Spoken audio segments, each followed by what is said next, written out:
Hi అండి, నమస్తే అండి. Welcome back to my channel. ఇదిగోండి, ఇది సాంబ్రాణి స్టిక్ అండి. మీకు తెలిసే ఉంటుంది, మనం పూజలో గట్రా సాంబ్రాణి వాడతాం కదండి.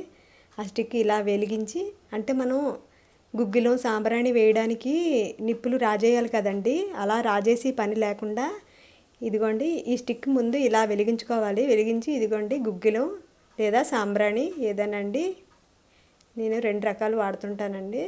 ఈ విధంగా ఇక ఇలా పైన పెట్టాలండి. స్టిక్ వెలిగిస్తాం కదా, పైన పెడితే మంచిగా ఇది పొగ బాగా వస్తుందండి.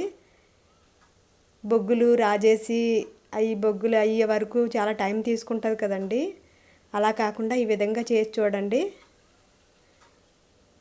వారానికి నెలకోసారి అయినా చాలా బాగుంటుందండి. ఇంట్లో నెగిటివ్ ఎనర్జీ పోయి పాజిటివ్ బాగుంటుందండి. పాజిటివ్గా ఉంటుంది. లైక్ చేయండి, షేర్ చేయండి. ఇది నచ్చితే బాయ్ అండి.